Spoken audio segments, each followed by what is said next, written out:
This episode contains open discussions about cancer, sexuality, and gynecology. Therefore, it may not be suitable for young children. Listener discretion is advised. Disinformation is spreading. There will be a surprise outbreak. Is the issue of pandemic. No social distancing at all. They said that they would express their concerns about the mask supply. Where's the mask? Where's the glove? A second wave is... We all need some good news. A message for all the healthcare workers out there. Thank you.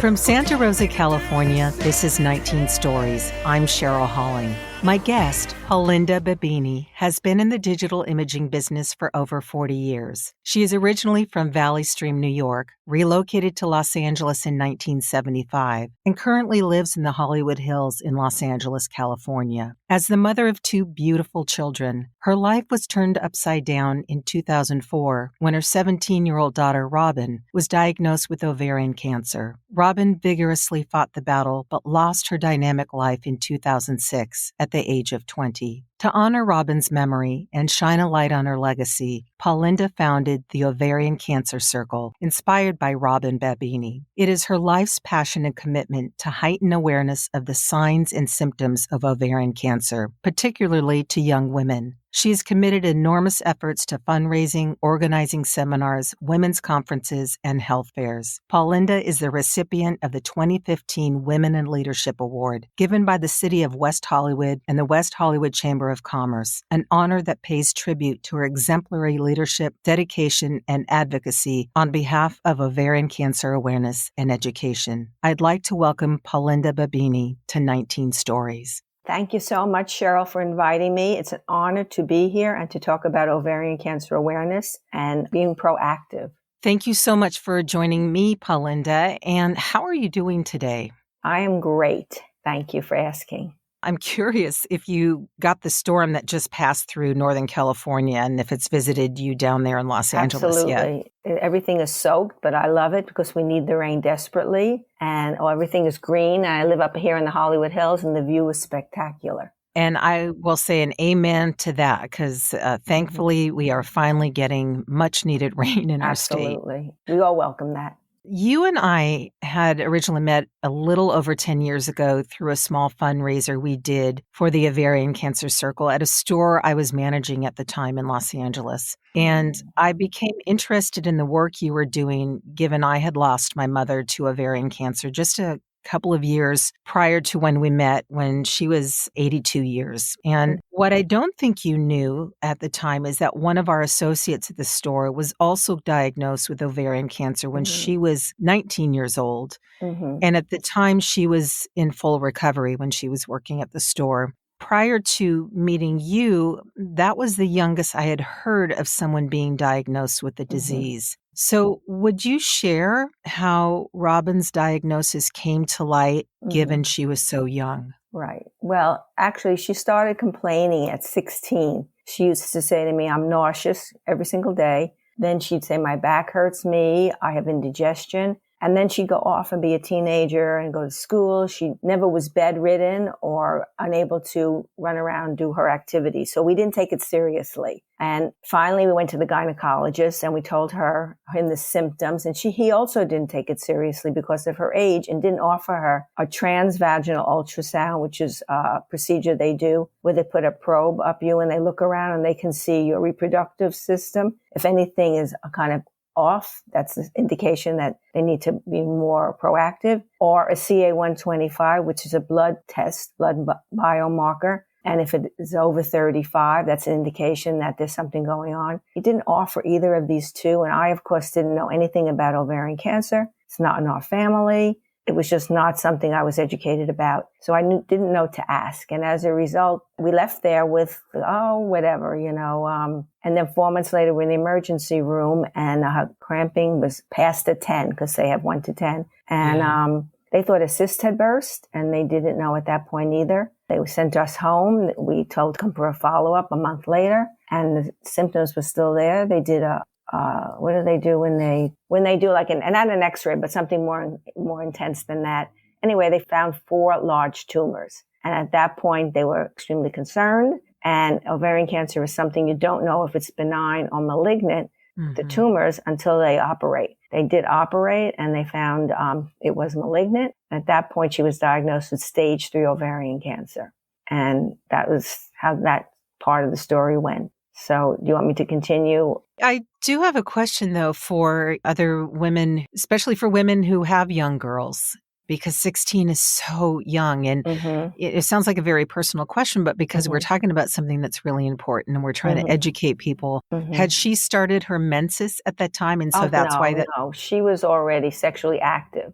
One of the reasons we went to the gynecologist is she wanted to get birth control pills. So, no, it had nothing to do with period or anything like that. I'm asking that only because if she had started her menses, that could be construed for people who, like in my family, we had ovarian cysts. So when you said, the doctors thought that maybe something burst, it could be, I could see how that would be mistaken for a cyst versus something more serious. She never had any issues with cysts. That was something, she was pretty much in excellent health. Little bit of a couple of bladder infections, urinary tract infections, but that's kind of very normal. So we had gone to the gynecologist and she had been examined so she could get her birth control pills. You shared some of the symptoms, but one of the things that I've heard ovarian cancer referred to is the silent killer because there isn't a definitive way to diagnose it. And we'll talk a little bit more about the work that is being done at UCLA, but I understand as of now, there still isn't a way to accurately diagnose ovarian cancer. And yet, can you please share what some of the other known symptoms are? There are symptoms, and like anything, if you catch them early, I'm very persistent about talking about that transvaginal ultrasound, that CA-125. That's your lifesaver. Because if you ask for that, if you had the symptoms, the chances of surviving ovarian cancer are very strong.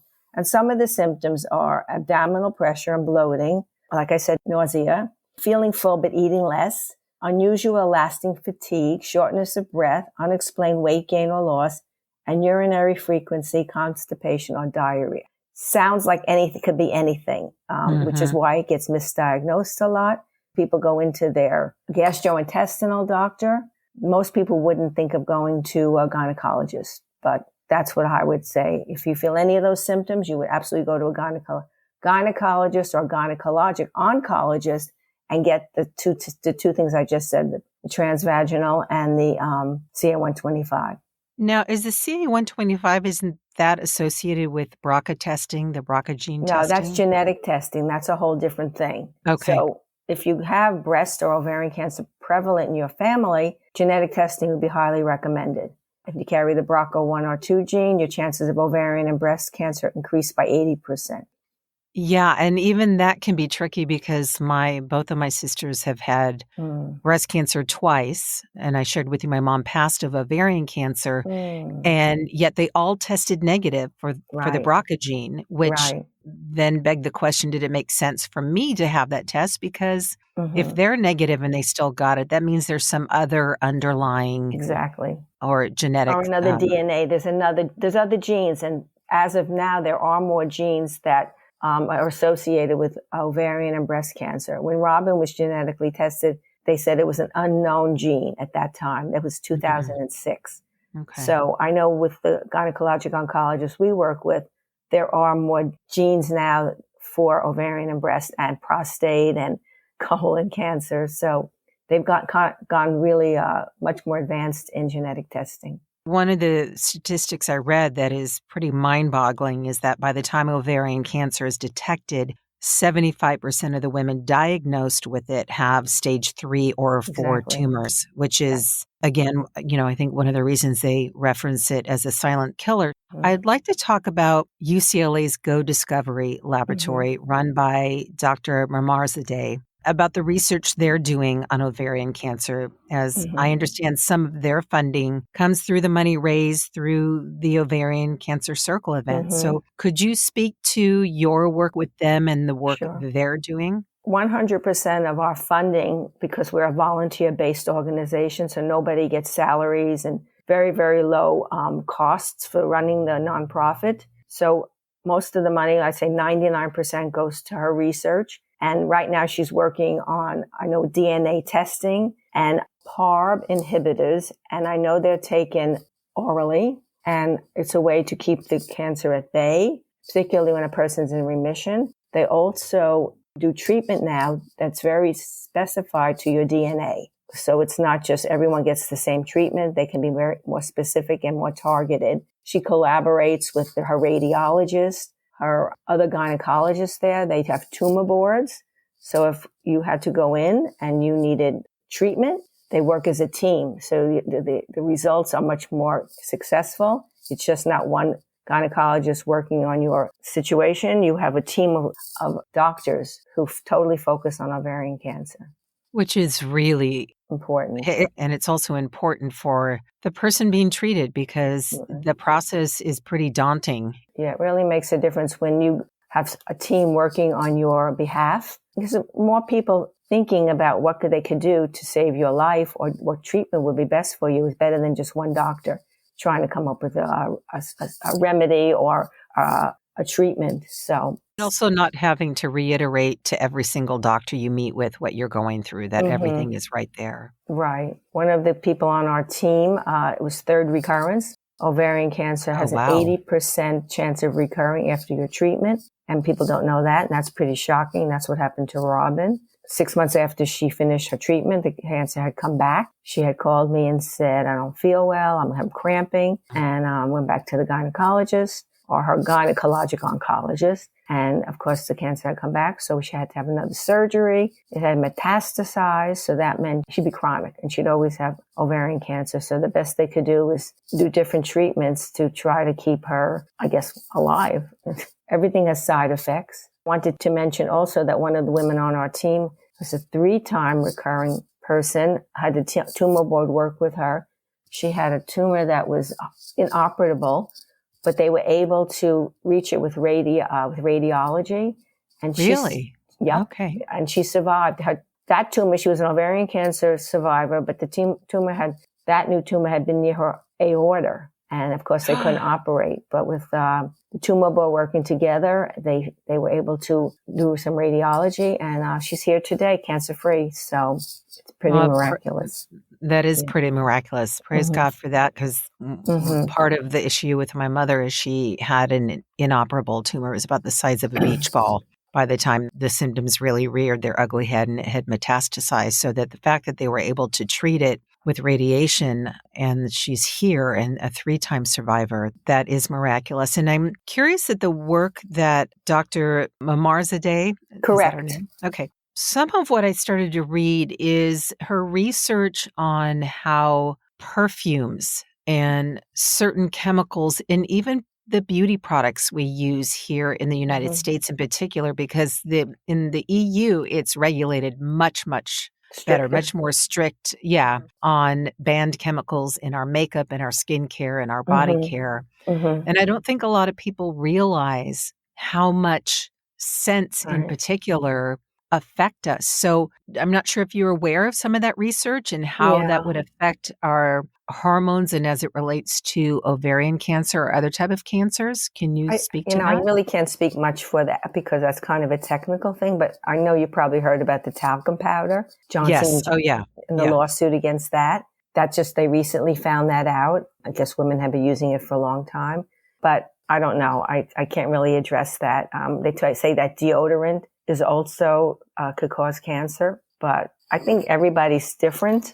And what affects one person might not affect another person. So that I really can't address. And that's okay. But for our listeners who aren't aware of the talcum powder lawsuit and its correlation to ovarian cancer, maybe you can just speak to that for a moment. Well, apparently, if you had used it, they don't, whatever chemical they were using then, they don't use now. But apparently, they diagnosed that did give women ovarian cancer, and there's been lawsuits, and women have won lawsuits. But you have to have, because I don't think Robin ever used it, but I did reach out to one of these lawyers and asked about it, and they need to see your pathology report to determine if your cells showed that there was some kind of interaction with talcum powder. Yeah, that's about all I know about that, you know. So That's Robin wasn't a candidate because too much time had passed. Like 5 years had passed when I reached out to ask. And I did tell them of her age, and they were shocked about that. I think that's the span, 5 years. And then you no longer can get it back. So you can find out, request it.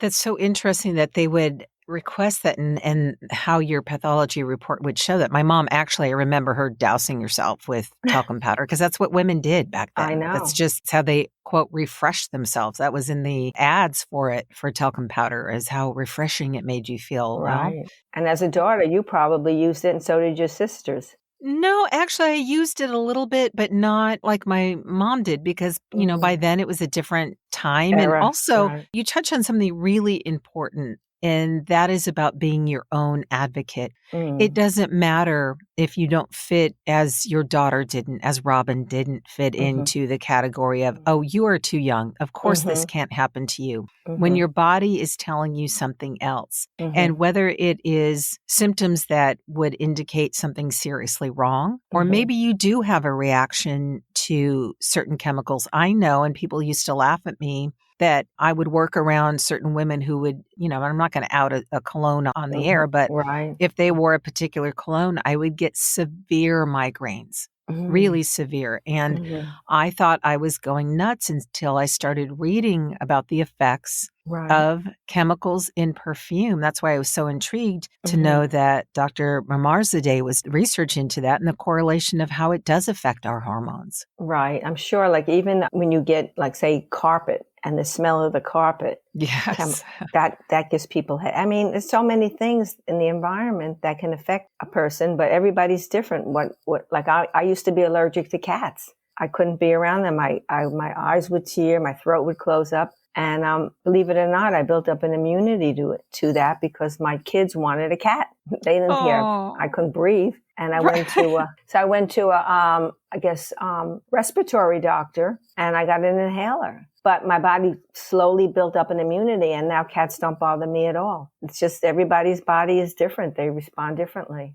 So. Absolutely. And the only reason I certainly wasn't laughing at the fact that you're allergic to cats. Oh, no, I know. It is pretty funny, though. No, I was laughing. No, I actually, when I was a kid, I remember one of my sister's friends came over and she had such a severe reaction to the cat that she went into almost anaphylactic shock. Right. And, yeah. that was... I had never known that could happen, but I laughed simply because of what mothers would do for their children. You want a cat? Okay, I'll get an inhaler. I'll figure, we'll figure it out. And then, I can't breathe, but that's okay. We'll get a cat. Carry on. You want to? Yeah, exactly. But you know what? In the end, it worked out great because now if I go to someone's home, it used to be if I went to someone's home, instantly I get a reaction and I'd have to leave. I couldn't say it. It was so discomforting with my eyes and my throat and my sneezing. And now it doesn't faze me one bit. So it just goes to show what your body can, do if it needs to adjust to a situation. Yeah, I guess I can relate because of how people used to look at me when I would talk about the cologne giving me like such severe migraines. And whether it's a cat or cologne, your body and you just, need to be your own advocate. Proactive. Yeah, proactive. Exactly. And speaking of which, in 2017, a very significant piece of legislation that you had a major hand in by working with the Los Angeles City Council is having September 19th declared Ovarian Cancer Day. And the then, he may still be the city council president. Yes, he is. Okay. Suggested that the council draft a resolution to someone in our state capital in Sacramento that would demand insurance companies begin to pay for diagnostic testing of ovarian cancer. And I'm curious what, if any, has the follow-up been, and if there are any changes with insurance companies. We tried, but it never went anywhere. And anytime you want something to happen, you have to put a ton of effort into it. Yes. And really fight for it. And they kind of dropped the ball and we kind of dropped the ball. But I was so grateful that they actually wrote up the potential law to see if this could happen. But thank you for mentioning it because we talked about it recently with the council members about it. And, they get busy. There's lots of stuff going on here in California. So this wasn't a high priority for them. So I found it interesting that a man had suggested that not that men aren't empathetic, they have daughters, they have wives, but I really felt that was such an act of it was, compassion at the yeah, time. And when I saw that video, I was thinking, oh, thank God, because that's right. how it happens. And fortunately or unfortunately, it's got to happen from that level. Exactly. And, there's still hope. I have to say, this is Council Member Paul Koretz is his name, and he's still active. And for the last 4 years, I don't know if you might have read that, they have been amazing in September with Ovarian Cancer Awareness Month. And they light City Hall downtown in teal, and the LAX pylons get lit in teal. And the city of West Hollywood is now involved, and they lit their City Hall in teal. And they have lanterns on Santa Monica Boulevard in West Hollywood. They lit that in teal, and they were so supportive and amazing. And we brought a lot of awareness to ovarian cancer. We put posters around West Hollywood, and you saw the video that they did. Councilman Paul Koretz did that. So I'm truly grateful for the support and awareness they give for ovarian cancer and to the Circle. Well, hope they hear this podcast. Well, we can share it with them. And that's one of the reasons I mentioned it, because I was really impressed that, like I say, in addition to them declaring September 19th as Ovarian Cancer Day, that there would be... They actually do the whole month. The whole month. Okay. Yes, they actually do the whole month. September 19th was selected for one of the times, but the whole month is in observance of Ovarian Cancer Awareness Month. Got it. Okay. And explain for those who aren't aware of what the teal represents. That's the national color of ovarian cancer. Like pink is for breast, and every cancer has a color. Teal, and I didn't pick the color. That's the color that I was told. I had no idea. I love the color. I wear it all the time. Yeah, and it looks marvelous on you. Thank you. Even my nails are teal. I noticed that. I noticed that in one of your videos. I she's got it going on. And also, I have to tell you, that's a conversation piece, because the color is it's a beautiful color. So people will always comment on it, and I'll go into my whole thing. It's for ovarian cancer awareness, and talk about Robin, and it's a conversation piece to begin the dialogue. And so it works. It's great. It's all part of kind of marketing your brand. Exactly. And my thought and hope and prayer for you is that it won't have to be a conversation piece anymore. Right. That's my prayer and hope too. That's my passion and my mission, that before I'm gone, that there's a cure, or sure, an early detection test for ovarian cancer, like a PAP, which I might add, PAP is cervical cancer. It has nothing to do with ovarian cancer. So it's important that people know that, because many people think, well, I do a PAP. Absolutely nothing to do with ovarian cancer. Thank you for clarifying that, because, it doesn't. And we spoke a little bit or touched on some of the events that you're involved in. So let's talk about your fundraisers and tell us about the events that you do on behalf of Ovarian Cancer Circle, because, again, you and I met for a small one we did at a store in LA, but there's 2 major ones you do every year, and you have one coming up in November. So, tell us what they are so people in Los Angeles... Thank you for asking. Yeah, you're welcome. That's why you're here. Thank you. So, yes, we are having a fundraiser November 21st. It's called Roxy's Got Balls. It's a drag queen bingo fundraiser. She's amazing. So it's at the Sagebrush Cantina here in Calabasas. This podcast reaches, Northern, Southern California? Everywhere. It's worldwide. Okay. Anyway, this is in Calabasas, which is in the valley here in Southern California. We're going to have, it's a buffet dinner, it's hors d'oeuvres, it's cocktails, and it's an amazing silent auction. So if you're in the local area and you would love to come, or possibly not in the local area, but want to make a donation, that would be amazing. So I don't know if I should mention the website or should I? Yeah, I'll have that in the show notes, but at the end, we'll definitely mention your website, because one of the things that I love about your website, and again, and that sounds so weird to even say that, but you have created a space and a page for people to make a contribution in memory of someone. So even if they are not in the Los Angeles area and they can't attend in person, there is a way to support your efforts and also make a donation on behalf of someone that they may have known of that has suffered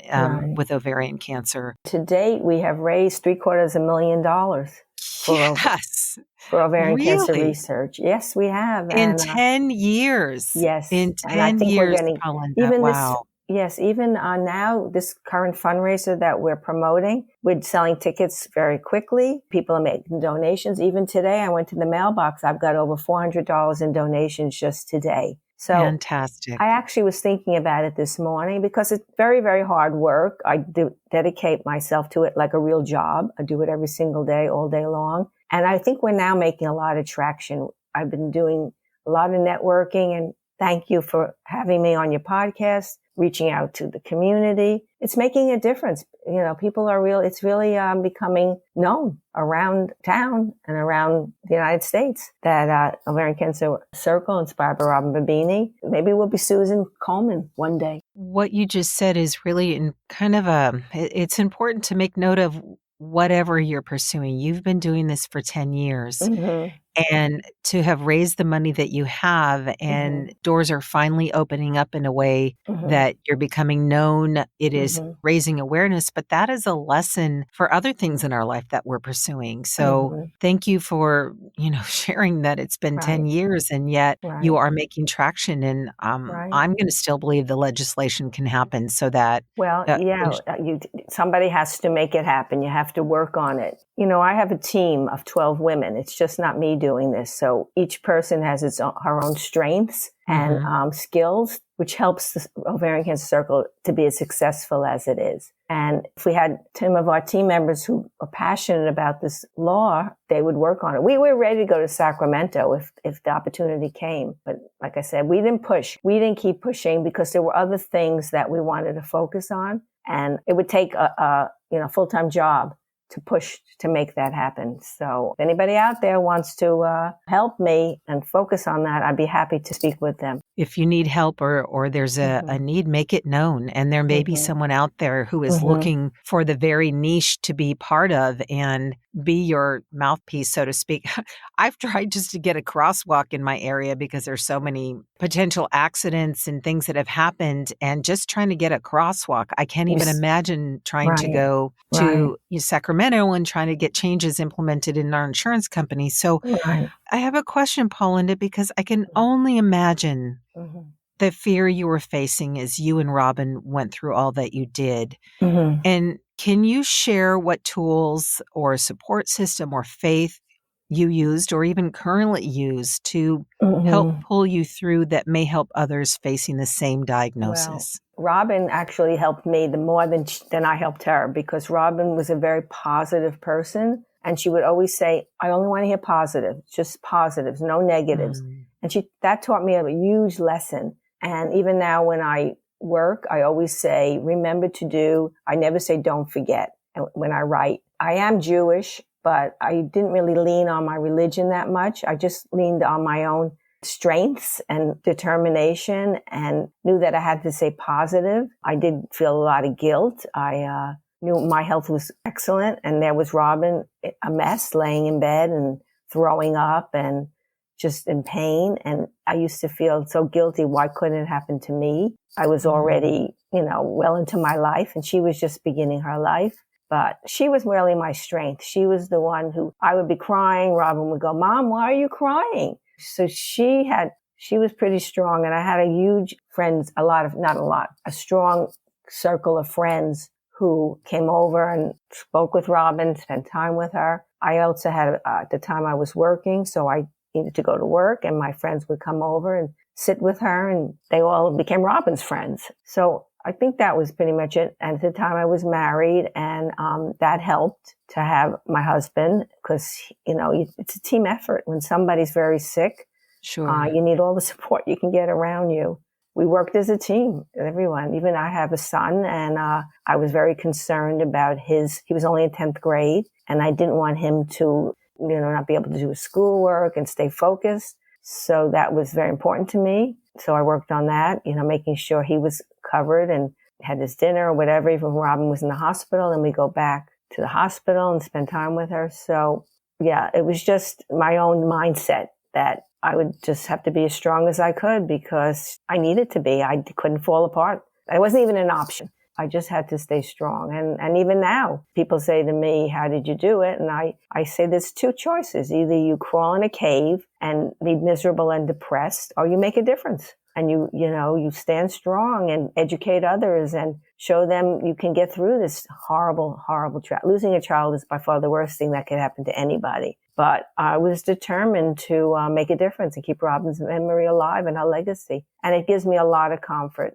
That's why when you ask me if I'd like to speak, I jump at the opportunity because I love talking about Robin and keeping her memory alive and talking about her story. That's how I did it. Still doing it. You're still doing it. And I would imagine she'd be incredibly proud of Mama. And you touched on something that is finally coming to light about the care that caregivers need, because it is a team effort. Caregiving is really tough.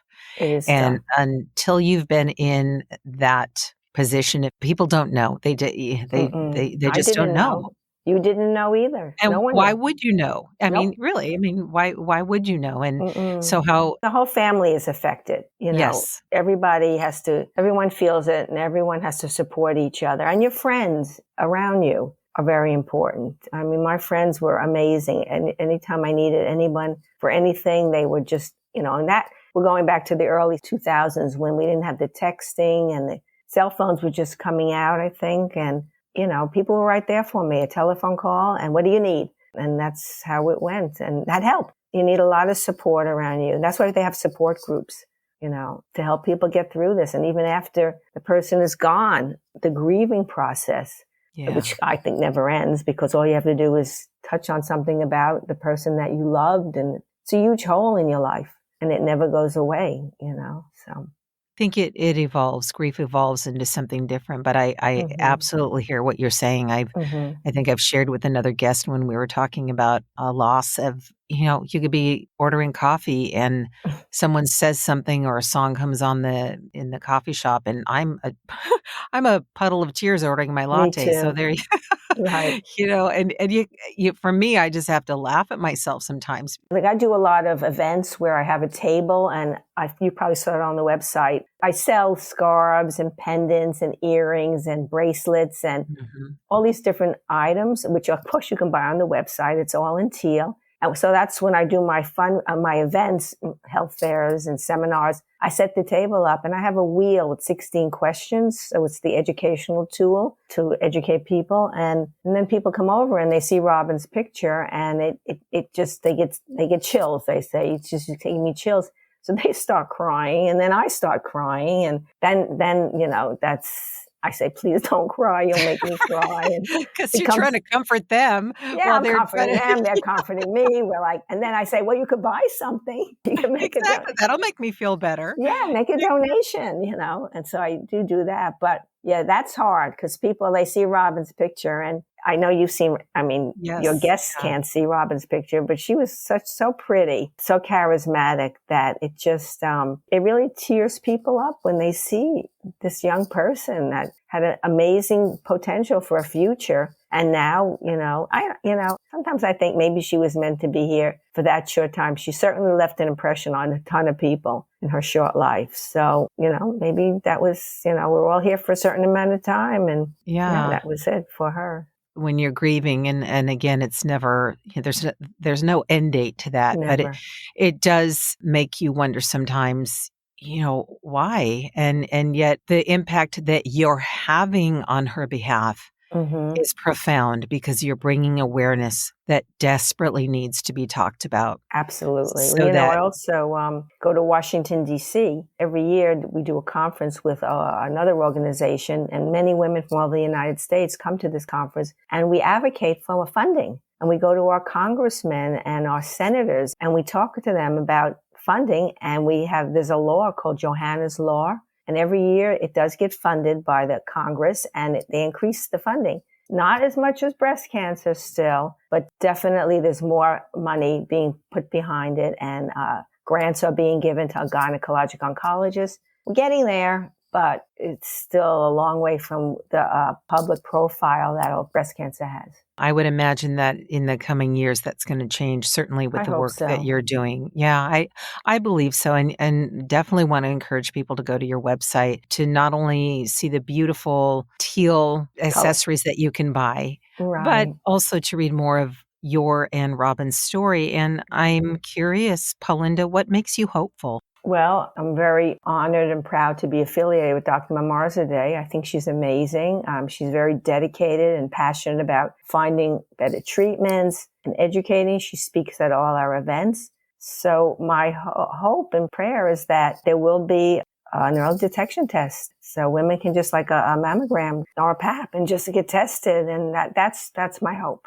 And that's what we're working for. That's where our money goes. But I had no idea there was no early detection test either. So nor do many women. They just assume, oh, well, there must be, detection test. So that's my goal. That's what I'm working for. And saving women's lives. If you know the symptoms and how to be proactive, you'll survive. At our event, one of the women who's coming is a survivor, and she will be speaking. And interestingly enough, she was my client back when I had my digital imaging business. And she was online or on Google looking around for information. And she came across the Ovarian Cancer Circle and couldn't believe it about Robin because she knew Robin. She used to come to my house and bring her work. Oh, wow. And so now she's one of our strongest volunteers. She'll be speaking at the event on November 21st.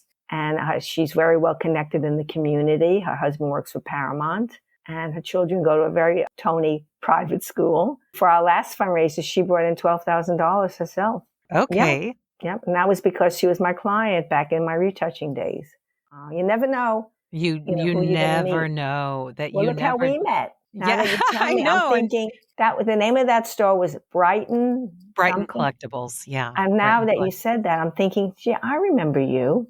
Right. And I remember you, but it's so much easier because I know your picture from online and I did make a contribution in Yes, you behalf did, of in my memory of your mother's mom. memory. Yeah. I visited that page, and although I know her name was there to see it, it still was like, I know. it's a beautiful thing. It's a way to, honor her and honor all the other people who do make a contribution in their loved one's name. And what brings you joy?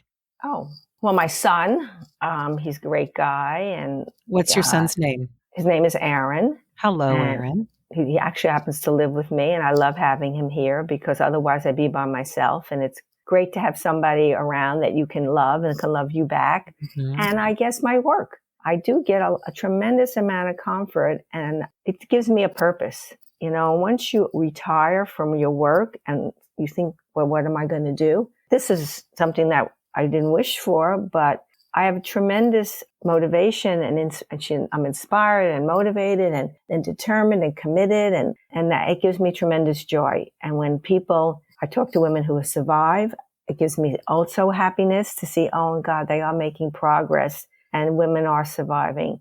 And people call me on the phone and tell me, because of you, I went to the gynecologist they thankfully many times didn't have ovarian cancer, but they would never have gone. So I get a lot of satisfaction, a lot of feedback from people because they've met me, like you. I appreciate that. You remembered me and wanted to talk to me, so get the word out. We kind of have a kinship with something that was really tragic in our life, and yet it's brought us together to share your message. And I believe you just answered this next question, but I'll ask you anyway, because it might be something else. If you had to pick one of your greatest achievements, professionally or otherwise, what would it be? This would be it. Yeah, I thought so. I have to tell you, I had no idea I had this capability. When someone said to me, you could start your own nonprofit. And I went, really? I could? It was like, I didn't even know where to start. I never ran a nonprofit. I've never been really a president of anything. And because of the support that I had and my great friends who lifted me, if I needed something written, article, I have a friend who's a fabulous writer. If I needed something graphically done for my images, I have a wonderful person who does the graphics. I have a wonderful person who's the treasurer who handles all the money, and I don't have to think about that. And I trust her. And all these components and all these wonderful people have come in my life and who weren't in my life before. So I have a lot of, I'm grateful. I'm truly grateful. Robin, tragedy, I lost her, but she's given me a gift and a purpose. And I'm very appreciative to have this opportunity to educate and teach people. I want to save lives. We have a hashtag, no more Robin stories.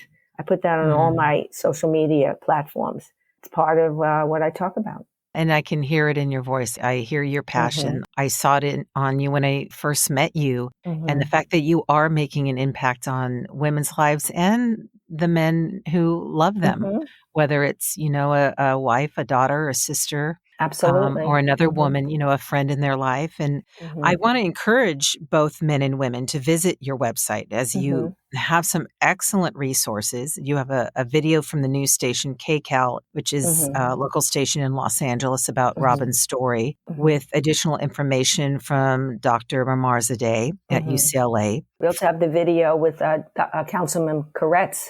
I watched that actually today. So thank you for mentioning that as well. And for something fun, I want to ask you, if there was a soundtrack to your life, Paulinda, what would be on it and why?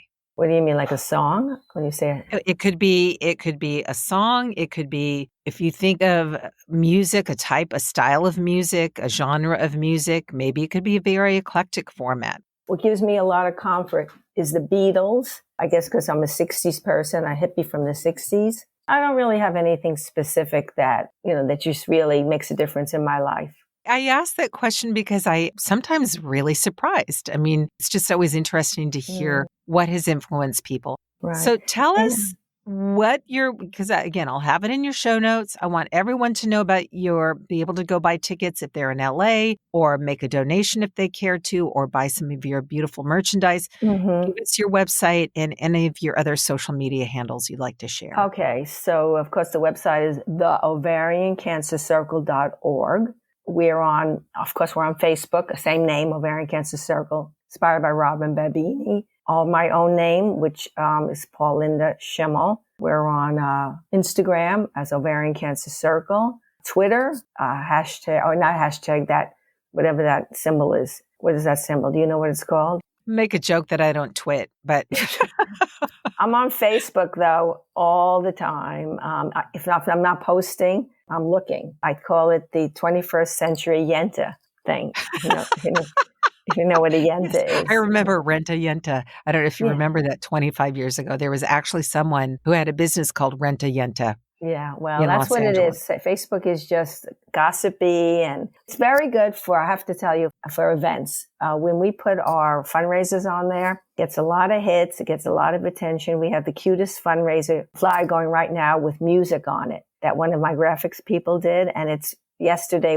Did you happen to see it? No, I'll have to look. Yeah, you are in my e-blast. I know that you are. So have a look. It's adorable. And it's gotten a lot of reaction. We got a lot of people bought tickets and made donations yesterday. So I'm thrilled that my graphic person, who's very talented, came up with this. I want to hire your team because they sound fabulous. And you can't do this alone. It shows you, as this past 20 months has showed us, that it does, to quote the term, it takes a village. It really, we need people. If we got nothing from this past pandemic, we need people. Yeah. And also we did 2 fundraisers during the COVID time. Did a virtual walk run, and we put it out to the whole United States and internationally. And a lot of people participated. The winner was from Michigan. I don't know who he was or anything, but that raised, those 2, we did it twice, it raised $60,000.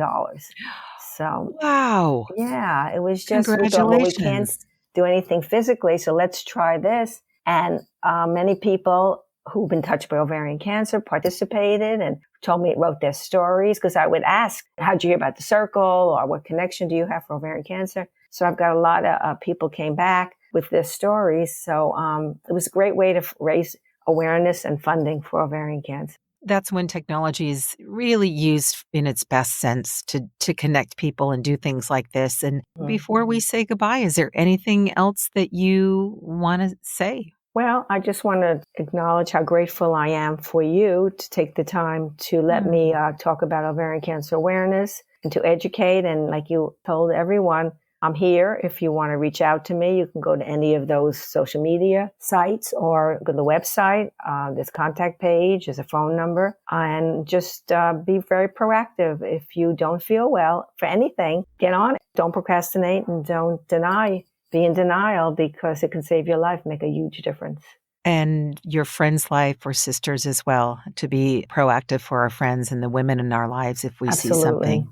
So I thank you so much, Paulinda Mhm. Babbini. And I'm going to speak on behalf of my mom, Janet, and I would imagine Robin. They're very proud of the work that you're doing and grateful. I will say very, very grateful, as am I. Thank you. And I hope maybe somehow in the future we can collaborate, but I wish you great success with this next fundraiser coming up. Thank And you. again, my hope and prayer is that it won't be needed anymore. That's And my passion and my mission, that one day there'll be a cure, or like I said, an early detection test. And keep paying attention, everybody. And it's going to happen. There's a lot of gynecologic oncologists working on this, and we need to save women's lives. So thank you, Cheryl, so much for having me.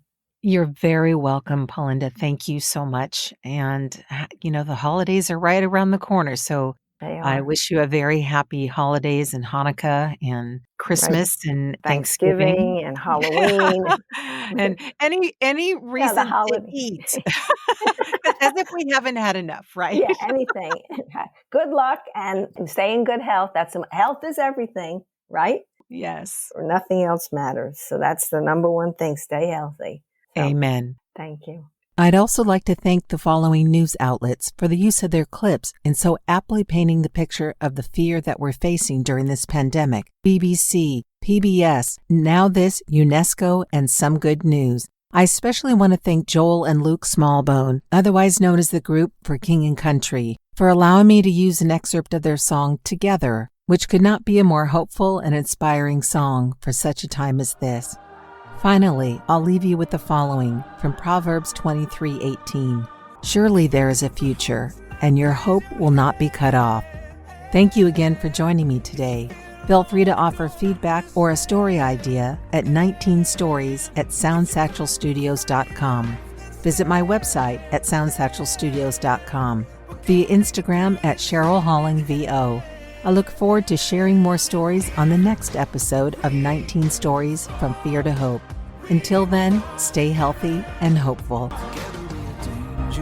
Together with our differences, together we are bolder, braver, stronger.